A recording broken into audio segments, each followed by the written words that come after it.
네, 안녕하세요. 아이작월드TV의 아이작입니다. 오늘은 저번 부동산 이용 갭 꿀팁 1편에 이어서 두 번째, 갭 투자 시 매수자이자 임대인이 될 경우 복비에 대해서 한번 썰을 좀 풀어보겠습니다. 매수자이자 임대인이 될 경우 복비는 매수 쪽 한 건만 내자. 이건 다소 특별한 경우일 수도 있고 갭 투자라면 종종 나올 수도 있는 케이스인데, 저 같은 경우 능곡집을 3억 1천에 매수하면서 전세 2억에 세입자를 같이 구했습니다. 즉 갭 투자란 말인데, 매도인이 실거주였고 제 돈은 1억 1천만 원밖에 없었기 때문에 남은 2억을 전세 세입자에게 받아서 메꿔야 하는 그런 상황이었어요. 그래서 매수 시 계약서 쓸 때 동일 부동산에 세입자를 구해달라고 했습니다. 근데 여기서 문제가 발생했습니다. 이거 보시면 저는 A 부동산을 통해서 매수를 했고 매도인은 B 부동산을 통해서 매도를 했는데, 즉 한 물건을 가지고 두 부동산이 붙었고 매수인 쪽 복비는 A 부동산에게 지불하고 매도인 쪽 복비는 B 부동산에게 지불하면 되는 거였어요. 사실 이렇게 한 물건에 두 부동산이 붙는 일은 뭐 전월세나 매매할 때 비일비재한 일이긴 합니다. 그리고 제가 A 부동산에게 임대 물건을 추가 의뢰했고 A 부동산에서 임차인 계약을 성사할 시 관행상 매수 복비만 내고 임대 복비는 내지 않아도 됐었습니다. 그걸 알고 그랬는지 A 부동산에서 전세 계약에 관해서 자기들이 임차인을 구할 수 있도록 모든 정권을 달라고 했는데, 여기서 이제 정권이란 A 부동산에서만 전세 물건을 계약하게 해달라는 거죠. 정권을 달라고 했는데 B 부동산에서 그걸 안 된다고 하더라고요. 결국 두 부동산이 티격태격 하다가 저는 그냥 B 부동산 알아서 하시라고 그렇게 말해버렸습니다. 처음엔 사실 저는 무슨 일인지 이해를 못했고 아까 말한 복비 내용도 사실 모르던 때였거든요.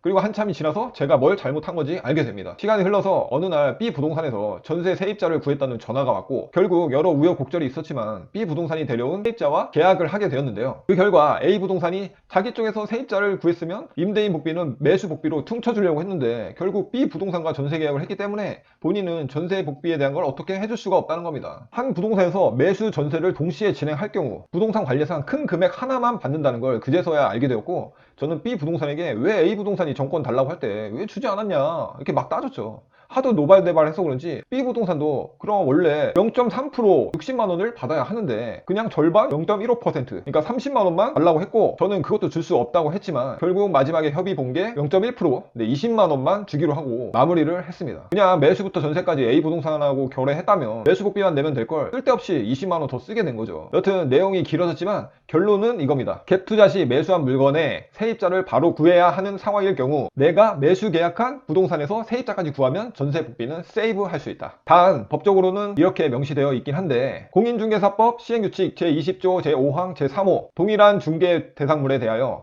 동일 당사자 간의 매매를 포함한 둘 이상의 거래가 동일 기회에 이루어지는 경우에는 매매 계약에 관한 거래 금액만을 적용한다. 말이 좀 어렵긴 한데 지금 무슨 말이냐면, 동일 중개 대상물에 동일인이, 그러니까 매도인이면서 임차인 그리고 매수인이면서 임대인이 되는 경우에만 적용이 된다는 뜻이에요. 하지만 저와 같이 동일인은 아니지만 매수와 임대를 동시에 계약하는 상황이 갭 투자 하다 보면 굉장히 많으니까 부동산 관리상 계약 전에 말만 잘하면 충분히 세이브가 가능합니다. 또 그렇게 현재 많이들 매수 복비만 주고 전세 복비는 서비스 차원으로 받지 않기도 하고요. 아무튼 진짜 다시 생각해도 그때 B 부동산이 정말 괘씸하고 개빡치는 일이긴 하지만 여러분들은 꼭 이 점 참고하셔서 복비를 두 번 더블로 내는 일 없게 하시길 바라겠습니다. 네, 지금까지 시청해주셔서 정말 감사드리고요. 내용이 유익했다고 생각하시는 분들은 구독과 좋아요 한번 부탁드리겠습니다. 네, 감사합니다.